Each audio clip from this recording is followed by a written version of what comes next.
ವಿಜಯನಗರ ಜಿಲ್ಲೆಯಲ್ಲಿ ರಕ್ತಸಿಕ್ತ ಕ್ರಾಂತಿಯಾಗಿದೆ. ಹೆತ್ತವರು ಒಡ ಹುಟ್ಟಿದವರೇನಿದ್ದಾರೆ ಅವರನ್ನೇ ಬಲಿ ಪಡೆದಿದೆ. ಈ ಒಂದು ಘಟನೆ ಆಗಿರುವಂಥದ್ದು ಏನಿದೆ ಅಂದರೆ ವಿಜಯನಗರದಲ್ಲಿ ನೋಡಿ, ಒಬ್ಬ ಮಗ ಏನಿದ್ದಾನೆ ತನ್ನ ತಂದೆ ತಾಯಿಗಳನ್ನು ಹೆತ್ತವರನ್ನು ಒಡ ಹುಟ್ಟಿದವರನ್ನೇ ಬಲಿ ತೆಗೆದುಕೊಂಡಿದ್ದಾನೆ. ಬೆಂಗಳೂರು ಪೊಲೀಸರ ಕಾರ್ಯಾಚರಣೆಯಲ್ಲಿ ಎಲ್ಲವೂ ಕೂಡ ಬಯಲಾಗಿದೆ. ವಿಜಯನಗರ ಏನಿದೆ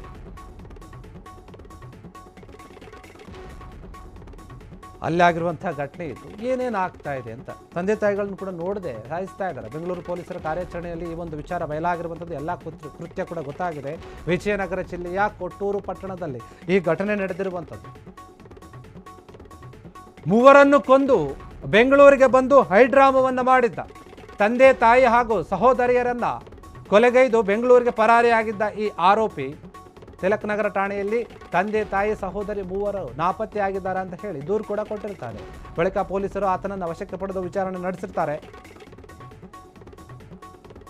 ಆಗ ಮೂವರನ್ನು ಕೊಲೆಗೈದಿರುವುದು ತಾನೇ ಅಂತ ಗೊತ್ತಾಗಿದೆ. ಸ್ಪಷ್ಟವಾಗಿ ಎಲ್ಲ ಮಾಹಿತಿ ಕೂಡ ಗೊತ್ತಾಗಿದೆ.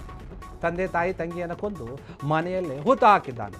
ಇಂತಹ ಒಂದು ಸ್ಫೋಟಕ ಸತ್ಯ ಬಯಲಿಗೆ ಬಂದಿದೆ. ಈಗ ಮತ್ತೊಮ್ಮೆ ಸಂಡೂರಿನಲ್ಲಿ ಶವವನ್ನು ಎಸೆದಿದ್ದಾಗಿ ಹೇಳಿರ್ತಾನೆ. ತಂಗಿಯ ಪ್ರೇಮ ಸಂಬಂಧದ ವಿಚಾರವಾಗಿ ನಡೆದಿರುವಂತಹ ಶಂಕೆ ಇದೆ. ಯಾಕಂದರೆ ಈ ಘಟನೆ ಆಗಿರ್ಬೋದು ಅಂತ ಕೊಟ್ಟೂರು ಪೊಲೀಸ್ ಠಾಣೆಯಲ್ಲಿ ಪ್ರಕರಣ ದಾಖಲಾಗಿದೆ. ವಿಜಯನಗರ ಜಿಲ್ಲೆಯಲ್ಲಿ ರಕ್ತಸಿಕ್ತ ಕ್ರಾಂತಿ ನೋಡಿ, ಮೂವರನ್ನ ಕೊಂದಿದ್ದಾರೆ. ತಂದೆ ತಾಯಿ ತಂಗಿ ಹೊಡ ಹುಟ್ಟಿದವರು. ಒಬ್ಬ ಮಗ ಮಾಡಿರುವಂತಹ ಕೆಲಸ ಇದು. ಕೊಂದು ಅಲ್ಲೇ ಹೂತಾಕಿದ್ದಾನೆ. ನೀವು ಗಮನಿಸ್ತಾ ಇದ್ದೀರಾ, ಫೋಟೋದಲ್ಲಿ ಕಾಣ್ತಾ ಇದ್ದಲ್ಲ, ಆತೆ ಕೊಲೆಯನ್ನು ಮಾಡಿರುವಂಥ ವ್ಯಕ್ತಿ. ಇನ್ನೊಂದು ಫೋಟೋದಲ್ಲಿ ಅವರ ತಾಯಿ, ತಂದೆ ಮತ್ತು ತಂಗಿ 3 ಜನ ಕೂಡ ಇದ್ದಾರೆ. ಒಂದು ಕುಟುಂಬ, ಕೂಡು ಕುಟುಂಬ ಚೆನ್ನಾಗಿತ್ತು. ಆದರೆ ಯಾವುದೋ ಒಂದು ವಿಚಾರವಾಗಿ ಮನಸ್ತಾಪ ಬಂದಿದೆ, ಅಥವಾ ಏನೋ ತಂಗಿಯ ಪ್ರೇಮದ ವಿಚಾರದಲ್ಲಿ ಈ ಕೊಲೆ ಆಗಿರಬಹುದು ಅನ್ನುವಂಥ ಶಂಕೆ ವ್ಯಕ್ತವಾಗ್ತಾ ಇದೆ. ಈತ ಮೂವರನ್ನು ಕೊಂದು ಬೆಂಗಳೂರಿಗೆ ಬಂದಿರ್ತಾನೆ. ಬೆಂಗಳೂರಿಗೆ ಬಂದು ನನ್ನ ತಂಗಿ, ನನ್ನ ತಂದೆ ತಾಯಿ ಕಾಣೆಯಾಗಿದೆ ಅಂತ ಕಂಪ್ಲೇಂಟ್ ಕೊಡ್ತಾನೆ. ಆದರೆ ಬೆಂಗಳೂರು ಪೊಲೀಸರು ಕಂಪ್ಲೇಂಟ್ ಕೊಟ್ಟ ಮೇಲೆ ವಿಚಾರಣೆ ನಡೆಸ್ತಾರೆ. ಇದನ್ನು ಕೂಡ ವಶಕ್ಕೆ ಪಡೆದುಕೊಂಡು ಆಗ ವಿಚಾರಣೆಯಲ್ಲಿ ಎಲ್ಲವೂ ಕೂಡ ಬಯಲಾಗಿದೆ. ಕೊಲೆ ಮಾಡಿದಂತಹ ಕೃತ್ಯ ಗೊತ್ತಾಗಿದೆ. ಯಾರು ಕಾಣ್ತಾ ಇಲ್ಲ ಅಂತ ಹೋಗಿ ಕಂಪ್ಲೇಂಟ್ ಕೊಟ್ಟನು ಅವನೇ ಕೊಲೆಗಾರ. ವಿಜಯನಗರ ಜಿಲ್ಲೆಯ ಕೊಟ್ಟೂರು ಪಟ್ಟಣದಲ್ಲಿ ಆದಂಥ ಘಟನೆ ಇದು. ನಿಜಕ್ಕೂ ಕೂಡ ಎಲ್ಲರನ್ನು ಕೂಡ ಬೆಚ್ಚಿ ಬೀಳಿಸಿದೆ. ಅಲ್ಲಿ ಮೂವರನ್ನು ಕೊಂದು ಬೆಂಗಳೂರಿಗೆ ಬಂದಿರ್ತಾನೆ. ಇಲ್ಲಿ ಬಂದು ನನಗೆ ಏನೂ ಗೊತ್ತಿಲ್ಲ ಅನ್ನೋಂಥ ರೀತಿಯಲ್ಲಿ ಡ್ರಾಮಾ ಮಾಡಿರ್ತಾನೆ. ಇನ್ನು ಕಳೆದೋಗ್ಬಿಟ್ಟಿದ್ದಾರೆ, ಹುಡುಕೊಡಿ ಅಂತ ಹೋಗಿ ಪೊಲೀಸ್ ಸ್ಟೇಷನ್ಗೆ ಕಂಪ್ಲೇಂಟ್ ಕೊಡ್ತಾನೆ. ಅಲ್ಲಿ ಕೊಲೆ ಮಾಡಿ ಬೆಂಗಳೂರಿಗೆ ಬಂದು ಇಲ್ಲಿ ಕಂಪ್ಲೇಂಟ್ ಕೊಡ್ತಾನೆ ತಿಲಕ್ ನಗರ ಠಾಣೆಯಲ್ಲಿ. ಎಲ್ಲರೂ ಕಳೆದೋಗಿದ್ದಾರೆ, ಹುಡುಕೊಡಿ. ಆಯಿತು ಬಿಡು ಅಂತ ಪೊಲೀಸರು ಕೇಸ್ ತಗೊಂಡು ಹುಡುಕ್ತಾರೆ. ಅವಾಗೆಲ್ಲ ಗೊತ್ತಾಗಿದೆ ಈತೆ ಮಾಡಿರೋದು ಯಾರು ಅಲ್ಲ ಅಂತ ಹೇಳಿ.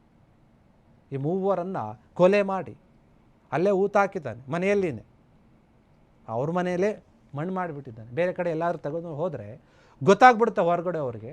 ಬೇಡ ಅಂಥೇಳಿ ಮೂರನ್ನ ಸಾಯಿಸ್ಬಿಟ್ಟು ಅವ್ರ ಮನೆಯಲ್ಲೇ ಹೂತಾಕಿ ಬೆಂಗಳೂರಿಗೆ ಹೊರಡು ಬಂದಿರುವಂಥ. ಸಂಡೂರಿನಲ್ಲಿ ಶವ ಹಾಕಿದ್ದೀನಿ ಅಂತ ಹೇಳಿದ್ದಂತೆ ಪೊಲೀಸರು ಕೇಳಿದಾಗ. ಆದರೆ ಎಲ್ಲವೂ ಕೂಡ ನಿಜಾಂಶ ಗೊತ್ತಾಗಿದೆ. ತಂಗಿ ಯಾರನ್ನೋ ಪ್ರೀತಿ ಮಾಡಿದ್ಲಂತೆ. ಆ ವಿಚಾರವಾಗಿ, ಆ ಸಂಬಂಧದ ವಿಚಾರವಾಗಿ ಇದು ಕೊಲೆ ಆಗಿರಬಹುದು ಎಂಬ ಶಂಕೆ ವ್ಯಕ್ತವಾಗ್ತಾ ಇದೆ. ಇದೇ ವಿಚಾರವಾಗಿ ಕೊಟ್ಟೂರು ಪೊಲೀಸರು ಪ್ರಕರಣವನ್ನು ದಾಖಲಿಸಿಕೊಂಡು ತನಿಖೆಯನ್ನು ಮುಂದುವರಿಸಿದ್ದಾರೆ. ಕ್ಷಣ ಕ್ಷಣದ ಸುದ್ದಿಗಳಿಗಾಗಿ ಫ್ರೀಡಂ ಟಿವಿ ಸಬ್ಸ್ಕ್ರೈಬ್ ಮಾಡಿ, ಲೈಕ್ ಮಾಡಿ ಹಾಗೂ ಫಾಲೋ ಮಾಡಿ. ಹೊಸ ಸುದ್ದಿಗಳ ನೋಟಿಫಿಕೇಶನ್ಗಾಗಿ ಬೆಲ್ ಐಕಾನ್ ಮೇಲೆ ಕ್ಲಿಕ್ ಮಾಡಿ.